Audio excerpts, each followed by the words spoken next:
What do you got? Welcome to Polymuse with cousins, co-hosts, collaborators, Michael and Ben. What's up, everybody? How's it going? Welcome to Polymuse. You've been with us through the whole Linkin Park discography and a few Yeah. side projects along Yes. the way. Today we're just hitting a wrap-up, a brief overview of the albums, the nostalgia, what they've meant to us, kind of the highlights, and kind of our grades, our final mix CD / playlist, because that's the era we're in now. So a quick recap of the full project of work out there that you've been listening to. We've learned a lot along the way here on our Linkin Park journey, and we've taken you all with us on that journey. We went through all their remixes, all their live albums, their studio albums, those great studio albums where they're always trying something new, trying something interesting. We took you down every twist and turn in the way that there is. Yeah, most of them. We did, of course, leave out a few. Every year, part of their Linkin Park Club, they released some additional, either live tracks or B-side. They released that extra album for their fan club every year with some different material on it. We covered the Decade album. Yeah. The 10-year mark. So The we cut out greatest a few hits of those. of that. Exactly. And we hit, some of the bonus tracks on every album and remixes, but there's so much material. Other than a few little pieces here and there, we covered a ton of material. But Linkin Park, the third highest, number 3 artist in the 2000s. Listened to, selling, after Eminem and the mighty Britney Spears. Dang. So the best-selling band of the 2000s. The best-selling band, yes. Easily. Yep, absolutely. Innovators, constantly changing their sound, even after the Hybrid Theory that's now 12 times platinum after dropping that album. Of course, Chester wasn't originally part of the group, and he came in a little bit later on, was the 6th member to add in there. Just broke ground. Yeah. Not completely broke ground, but the way the two vocalists came in, Chester singing, screaming, the hip-hop, just all the different pieces kind of coming together, even adding electronic elements later on, the pop, the rock, the metal, all kinds of pieces from the very get-go. And it's so polished. It's so put together. It's a completely defined sound that they had worked out and practiced and just really, really made sure that it was going to reach as much audience as possible. They defined a sound. You hear cuts from that record all over the radio. When you think of nu metal, that whole era, that album is definitely a part of that sound. But it also transcends that. It's better than a lot of stuff from that era. It's better than a lot of stuff from that genre. It's more fresh. It's better writing. It's better playing. They always had such a great grasp on making new sounds, even on the drums, even on the guitar, just making everything sound so interesting and creating a whole atmosphere. And even when they're being depressing, all the stuff on there is negative. We're still just talking about album 1. I guess we're going to kind of go through just take you back through the chronology, maybe just some more wrap-up thoughts of the stuff on Hybrid Theory is like negative emotions, and it very much brings to the surface, all the issues that Chester specifically, but a lot of the band members were feeling. And it's something that was very relatable at the time and still relatable today to both a young audience and throughout the ages. And something that was very common in that genre, something you see very common in music. Not trusting yourself, not trusting others, of course, rage, depression, and a wide range of issues, and to tackle it with, a number of different styles, even the debut album, and really style that never is fully felt out again in another album in the discography, with just the sound and just the heavy kind of metal rock, and then adding the hip-hop elements with Mike. Something that's never quite returned to fully, although you can argue Hunting Party really returned to that full sound. It was never quite... not quite. Not quite the same. It was missing certain elements. So Hybrid Theory itself, one of the 100 albums on file for the RIAA Top 100 Albums of All Time. Okay, amazing. Yeah, so in itself is just a wonderful piece. Every song is good. Every song fits. Every song adds to the theme of it, the sound of it. And yet every song is unique. Every song, I guess, is a single. I mean, it's not. There's 5 or 6 of them, but they all are the same quality. They all are the same just level of care put into them. Just terrific pop songs, rock songs, everything about that record is great. It'll always be great. So it was originally a 9-track demo project that was taken around before they were picked up to make it a full-length album. Released in October 24th, 2000. So this was, again, pre-9/11. This was everyone having cell phones, smartphones, MP3 players. You'd go to the store and buy this album. I did. I remember doing it. We talked about it on the original episode of this, but I heard it at someone's house. I went and bought it. I remember the whole sequence of events. I just thought Linkin Park was so cool, man. Like it was just the perfect sound for me as a fourth grader to have something heavy it was heavy stuff. I remember adults being, kind of wary about Linkin Park. They were in that category. You couldn't just play that around any adult where it would be, heavy metal music was definitely, they didn't want us listening to it, man. And even hip hop. Yeah, sure. Combined elements of both. Of course, the key singles were One Step Closer, In the End, Crawling, Paper Cut. Big songs that last still today. Giant songs. I gave an S to Paper Cut on our ranking. I gave an S to Place for My Head. I stand by that. Those are my two favorites on there. There's obviously bigger songs on there. So I gave like 9 S's our entire season 1 here. So I would, bump up a couple tracks that I had as A pluses. Wasn't quite sure if they'd quite make my top list, my final grouping. I wasn't sure how many I would have, so I started kind of low to start out with. But I would definitely put My December, High Voltage, a couple bonus tracks that you can now hear on streaming services on that level, as well as In the End. Certainly a song that everyone should know, regardless of age range. If you hear the song, it should be something that would trigger, I've heard that somewhere. I would think. For the most part. So that's a track that I would add as well, just because the sheer importance and just the staying power of that track. I originally had no S's, so those would be the 3 I'd add. Fair enough. So we've got a category for me, a category for Michael, and a third category for Michael in the future, or now in the present. Yeah, Michael's The additions to the list. Linkin Park is so cool, man. I am not sick of it yet. I like all the 7 core albums. I think are all great. I think there is great music on them, or at least the concept. On Thousand Suns, it's more about the concept and the sounds. It's not really about the songs, but just each twist and turn they took is dope, and it's so cool that there are 6 members in the band where they all contribute, different things at different times, but you've always got like that mix to keep it fresh and to keep just more ideas going on. Yeah, and they stuck together. And they stuck together the whole time. Very cool. So the kind of second album, it's technically considered a remix album now. So not really not a full-length second project, not a full second project, but a side project. Side project, remix project. I don't know, mixtapes, EPs, remix albums, it's all kind of confusing now. But as far as this is my next studio album, Reanimation is not considered their next studio album, but it was their second release. Mm-hmm. And it was kind of remixes, cuts. They sent out the basic tracks to a number of hip-hop artists, and they sent back some collaborative pieces. This was released July 30th of 2002. The Points of Authority remix was technically the only single off the track. But this was, especially for us, this also has a lot of nostalgia. This came in a soft case, a fold out. We were also subject early to some of Mike Shinoda's artwork, which you saw in Hybrid Theory a little bit, but kind of right off the bat, we saw more of his drawing and artistic ability, especially on this album and moving forward with the giant robot on the front. And we'll see that more throughout his albums going forward as well. We loved this album as kids when it came out. I still love it. I think it's got a very unique sound, a unique atmosphere. It really puts you into a totally different sonic space than really any other album. There's just some quality to just the technology that they had at the time, the samples that they're using, the synths that they're using, the way that they are remixing it.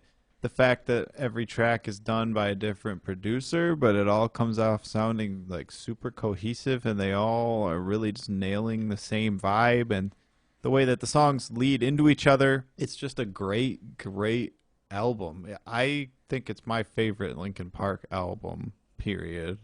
I listen to it all the way through a lot still. Yeah, I think as a full-length project, besides still listening to Hybrid Theory, which I like to do a lot, this is also just a full project from beginning to end that you can listen to and just say, this is a great piece as a hip-hop record, and to still grab the pieces of Linkin Park that sound familiar, even though it's their early work, again, Hybrid Theory, and it's just all the way through. There aren't skips. There are a few brief interludes that are a couple seconds long as a transition, but as a full piece, it does kind of sound a little mixtapey. Has the feel of a mixtape, certainly. But it's a great listen all the way through. One of their longer albums, technically, at right around an hour long, but one of the better listens for a true Linkin Park fan, even though it very much has a lot of features and some other stuff going on. Then you got Meteora, the second album, very cool album. Very like kind of natural sounding album, I always thought. It's not as much metallic, just heavy metal, distortion, computery. They kind of took all that, and they're still doing samples and everything, but it's got more of a crispiness to it. What do you think of Meteora, the sound of it, as compared to the other two that we've had? You know, when I first picked up the album, I was like, man, this is still a completely different swing than high energy, Hybrid Theory, crashing guitars. We had anvil sounds at times and chainsaw sounds and all kinds of stuff going on. Then we moved to Reanimation, which was a hip-hop collaboration, the remix, and then we moved to, a much calmer, much tamer Meteora. And I was just like, man, is this the same band? It's just all kinds of different tones right off the bat, and nothing's consistent. So I'm not even sure, once you get to the end of album 3 for the first time, you kind of think to yourself, what's the next album going to sound like? And we had to wait a really long time, actually, for the next album after Meteora.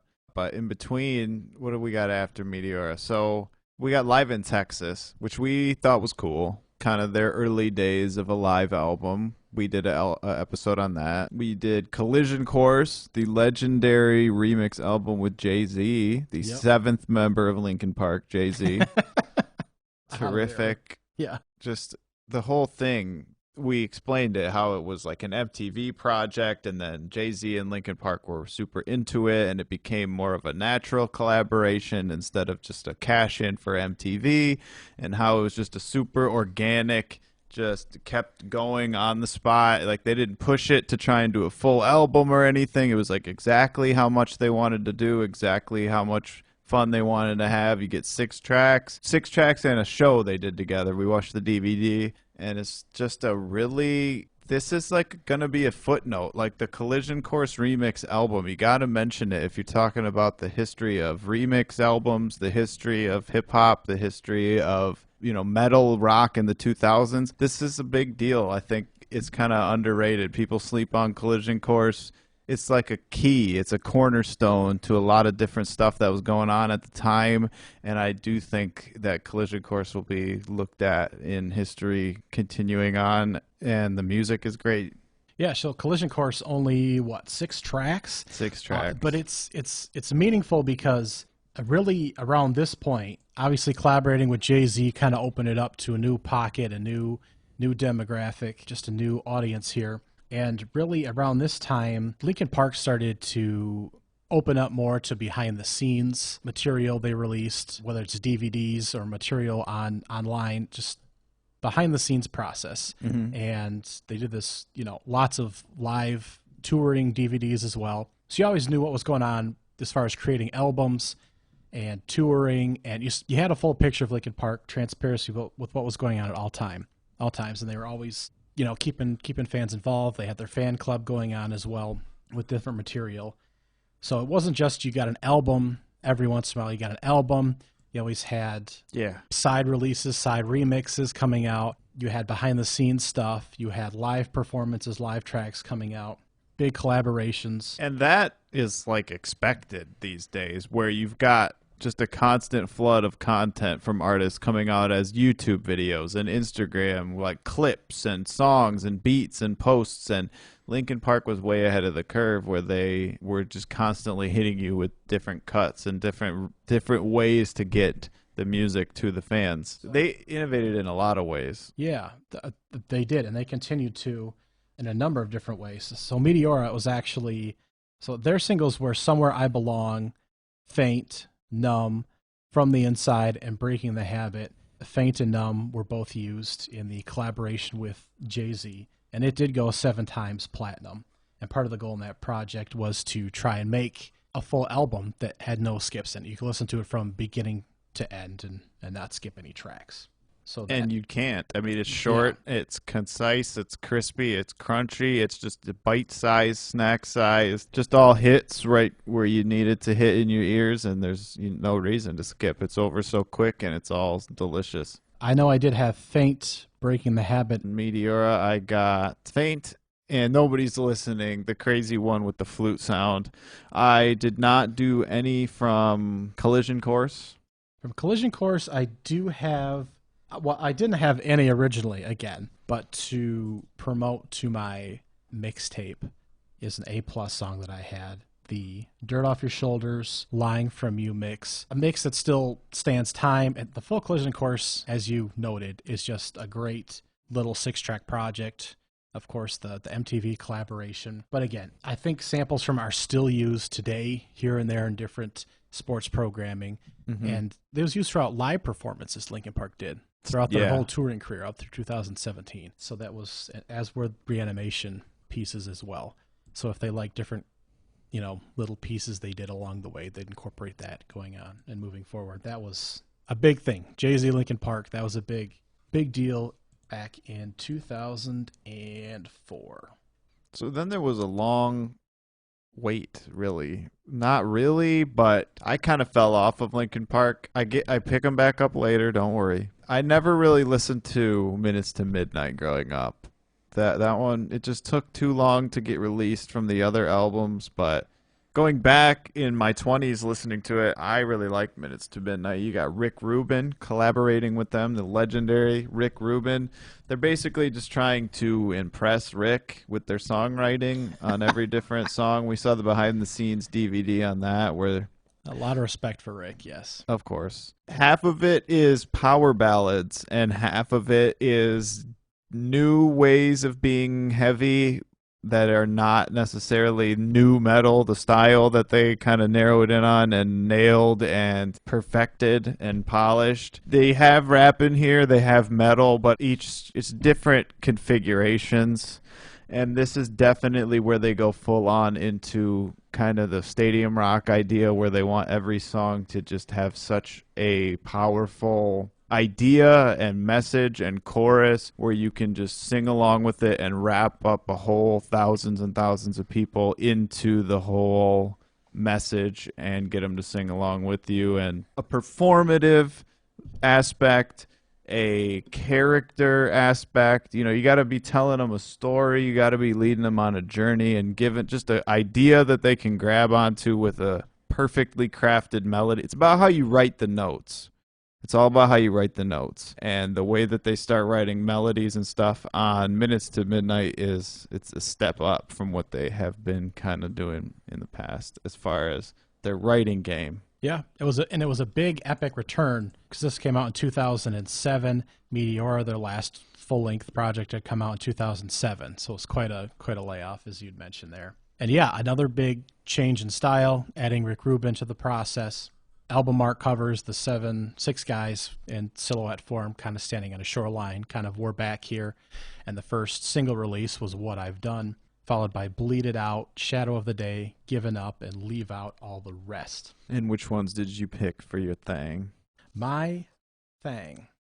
So my favorite was Leave Out All the Rest. That was the one track that I put on my mix album. Although Shadow of the Day was a track that we both liked as well. I really liked Given Up. kind of a straight ahead rocker, but kind of got a unique sound to it. I really like Shadow of the Day. I gave that one an S. I think it's a really good power ballad. In Pieces, man, I love that song. It's kind of got a ska feel to it. It's kind of got like a weird, muted, laid back, kind of staccato builds, kind of creeps along feel to it. Several different sections to the song that all sound different. I just think it's so catchy. It all leads into itself. I think that one's just written so perfectly. It's super catchy, but super unique as well, and that's my favorite kind of stuff. In Pieces is in one of my very top Linkin Park songs, period. And it's kind of overlooked. Not a single, not one that you really hear on the radio ever, probably, and at the B side of Minutes to Midnight, but that is a great song. We pop up again in 2010, September 10th, 2010, so just 2.5 years after Minutes to Midnight was released.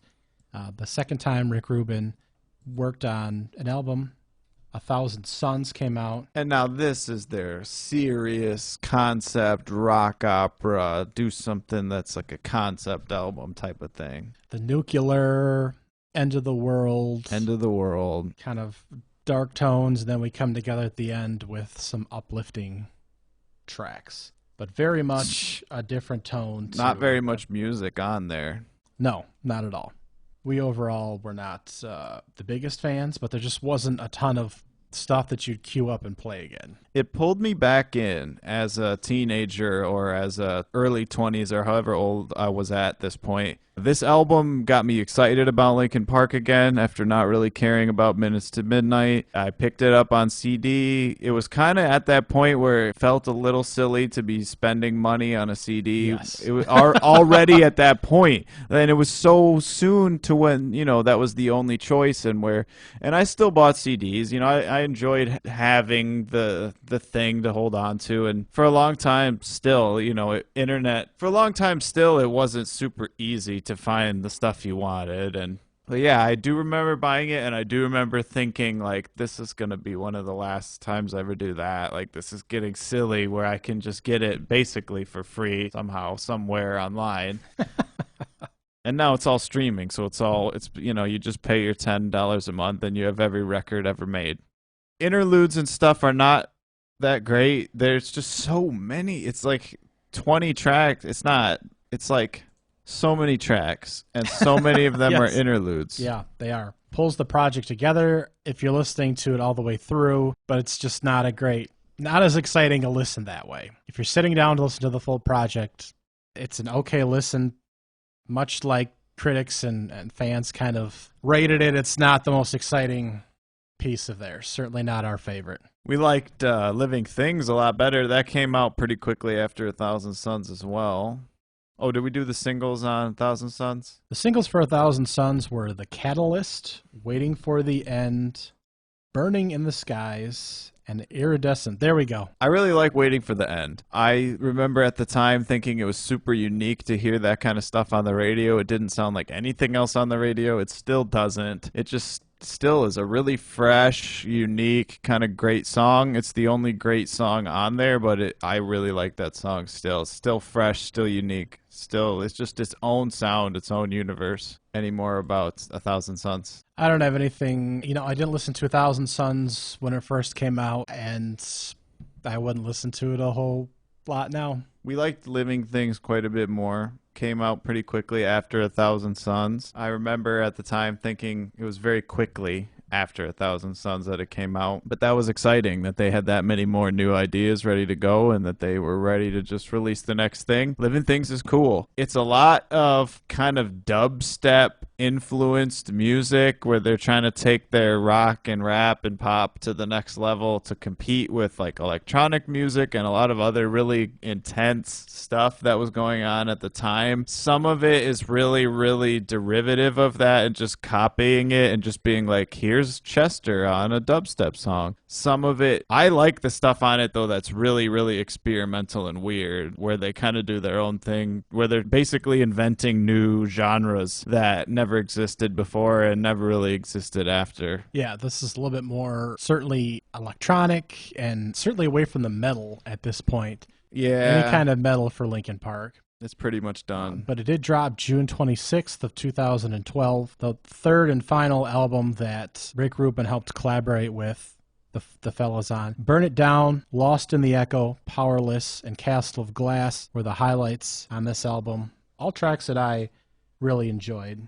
I thought it was interesting how you kind of went with more of the singles for your mixtape. I went, what did I put for mine? My S's for this are Lies, Greed, and Misery, Castles of Glass. That's it. Those two. I really like those two a lot.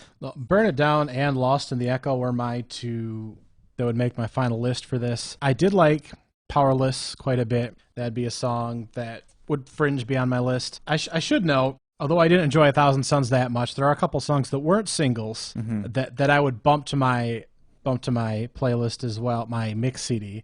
Blackout and The Messenger were two songs that grew on me as an album that I didn't listen to as much, that I ranked quite highly, that I actually bumped to my list. So out of the 6 choices I had on that album that kind of made my list, those two I would actually add to my list. So I forgot to note that. There's a lot of good songs on Living Things. They had a lot of good ideas that kind of work in and of themselves just as a well-crafted idea. I think this is one of my favorites of some of their more recent albums that I didn't necessarily listen to when they first arrived, when they first came out. Minutes to Midnight is where I stopped listening to every album as it came out.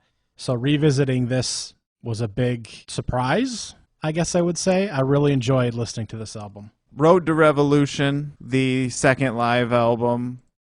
We covered that on an episode, kind of a different style to their live performance where they're a lot more comfortable with it. Underground Greatest Hits album that was done. The Decade Underground compilation album. That was a cool album. We also covered the Sweet Hamster Like Jewels from America. The Joke album with all of the joke songs that they make during their downtime. Love it. All S's.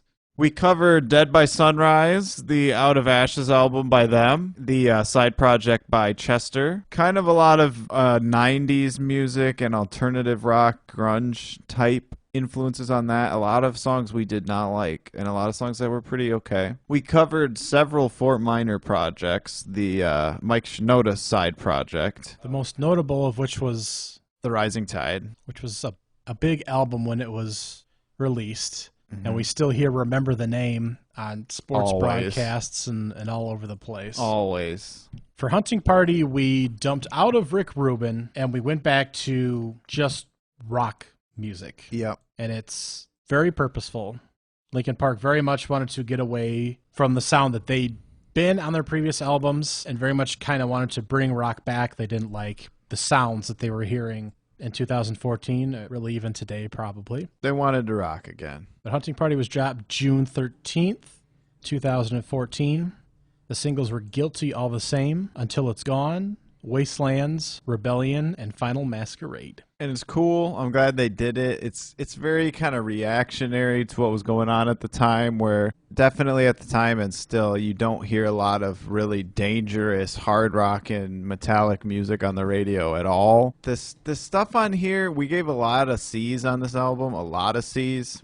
And it's all kind of, some of it's kind of generic, some of it's cool, some of it rocks, but it's just kind of not really grabbing you. It's not quite as innovative. It's not quite, exactly. It's not like creating a whole new genre like they've done in the past. They have been doing better with the writing at this point. Overall, this was not the most fun album in their discography at all. Coming off the heels of Living Things, which is certainly a great listen, and coming into One More Light, which is a great, tight 10-track album.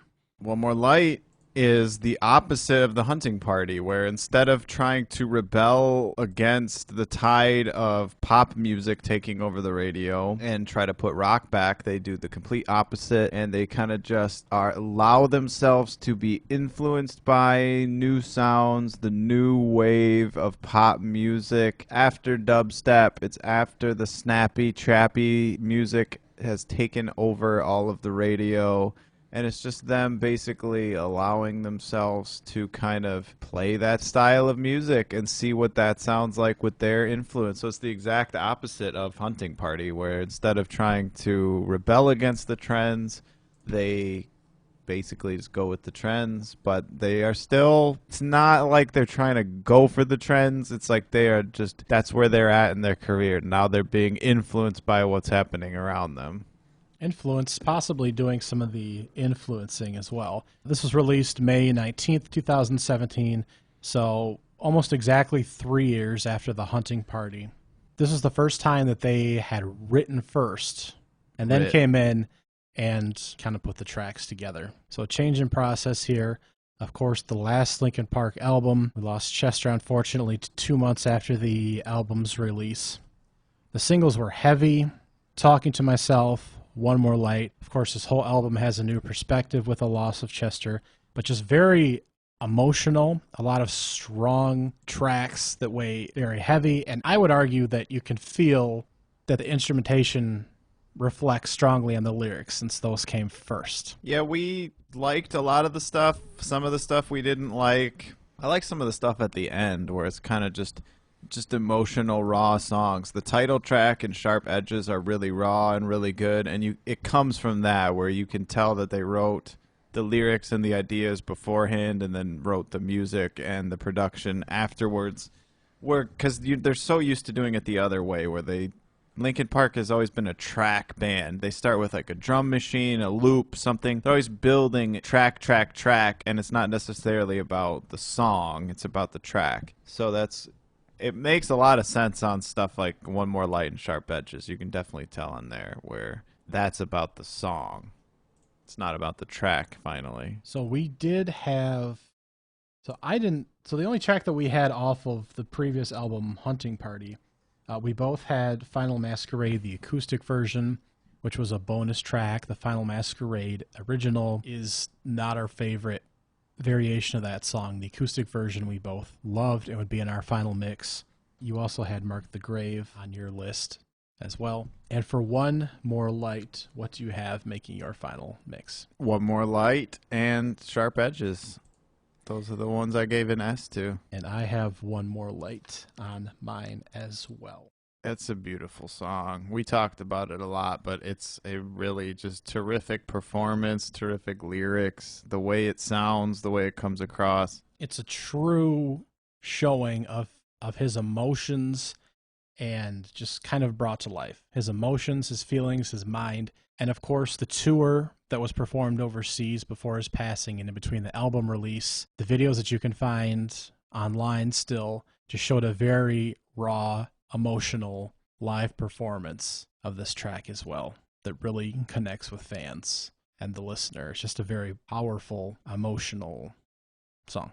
One More Light live. A lot of change and growth, evolution over the years. The One More Light live is barely rock music at all. It's certainly different to see live later in their career than earlier, both because of how their music evolved, and they're only playing a few tracks from their earlier projects, obviously, but just how they go throughout the whole set and how that changes the tone, the kind of music they're performing, what instruments Mike is playing, whether he's involved in the vocals or not, and how that changed from project to project, how involved he was, how in some of the later projects Mike isn't screaming as much. We don't have some of those strong vocals. Makes a difference in the live performances, obviously, in the set list. The other project we covered as well was Recharged, which was the remixes to Living Things. It was compared to Reanimation, kind of the remixes to Hybrid Theory, although Reanimation was more of a reimagining, if you will, to Hybrid Theory. They could be standalone tracks, whereas Recharged really was the EDM remixes of Living Things. Yep. It's not a must listen, I would argue. Kind of generic fans. EDM, yeah. It's not really Linkin Park sounding. It doesn't have like a unique spin to it, really. Most of them. There's a couple cool ones on there. The Money Mark headphones remix is cool because it's just a bunch of weird samples, but most of the other ones are kind of boring. Recharged is not a must listen, even for hardcore fans, I would say, which is a shame. It could have been the next Reanimation. That's Linkin Park in a nutshell. Nominated for close to 200 awards. I have it at 197 awards. They won 69, involved in a number of different causes, just filled up billboards.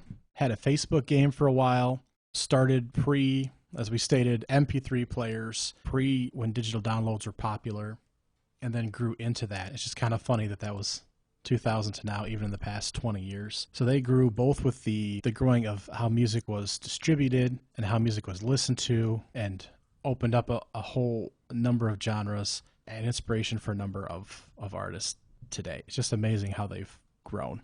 And they're involved in a number of video game soundtracks, movie soundtracks. That might be a common thing now.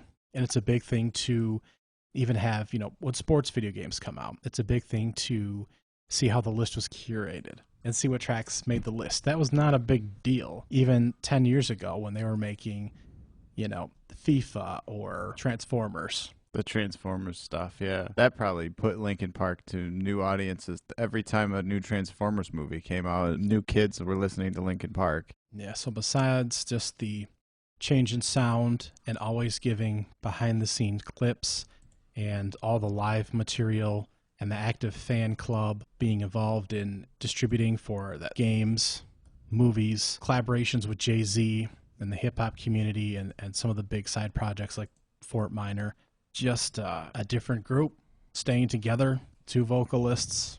DJ, crazy art, very unique. I love Linkin Park, man. I always will. I'm glad we did this. I'm glad we explored all the different records that they had to offer and just picked apart every single song and saw what we liked, what we didn't like, what experiments they tried and what worked and what didn't work, and found some new gems that we liked from along the way and new ones that we liked from revisiting it. I thought this was really fun. I love these albums, dude. I love this band. Not sick of them. I'm still going to go back and listen to all this stuff all the time and find new stuff to like about it. And I think we did kind of pick out our favorites. I do stand by my mixtape list for the most part. Those are really the ones I do go back to the most. But so what is your final list here? The track and the album it's from. I got Paper Cut and Place for My Head from Hybrid Theory. I got Executioner's Style, High Voltage, and My December from Reanimation. I got Faint and Nobody's Listening from Meteora. Got the little Get Me Gone interlude from The Rising Tide by Fort Minor. From Minutes to Midnight, I've got Given Up, Shadow of the Day, In Pieces. Thousand Suns, I got Waiting for the End. Living Things, I got Lies, Greed, Misery, and Castles of Glass. Hunting Party, I've got Mark the Graves, and I've got the Final Masquerade acoustic heavy B-side version. Very good song. The last two tracks, I got One More Light and Sharp Edges from One More Light. Well, I have In the End, My December, and High Voltage from Hybrid Theory. I have Faint, Breaking the Habit, and Numb from Meteora. Leave Out All the Rest from Minutes to Midnight. I have The Dirt Off Your Shoulder, Lying from You, collaboration with Jay-Z. I have Waiting for the End from 1,000 Suns. And I also have Blackout and The Messenger I'm adding to that group as well. I have the Final Masquerade acoustic, just like you do. And I have Burn It Down and Lost in the Echo from Living Things. And One More Light from One More Light. Imagine that. So there we go. I think so. This will be, dropping a few more here as we look at the projects going forward. But that's Linkin Park. Check out our playlists on Spotify. They will be the official Polymuse Linkin Park mixtape podcast that we have created a track at a time by ranking, grading, putting them into tier lists for you, taking the full journey all the way through the entire discography. Any more closing thoughts? I love Linkin Park forever. They're the greatest. I think they're very unique, and I think they speak to me. Just a big part of both of our lives coming up, obviously. Music that's still relatable today, whether it's some of the uplifting tracks or some of the anger and the anguish, and just a wide spectrum that's reflected in their music and in our playlists individually. True. So go check those out. I like the way both of our playlists turned out. That's true. How many songs did you have? 15. 15 versus 18. So I gave quite a few more, but not really. I mean, by the end, when you fixed yours, it was the fixed version. The updated version. Well, I'm not so stingy. Linkin Park will always be a part of my life. think. All right. So we'll drop a couple more as we review a few more related Linkin Park projects. And then we will look forward to season 2. So keep tuned for that.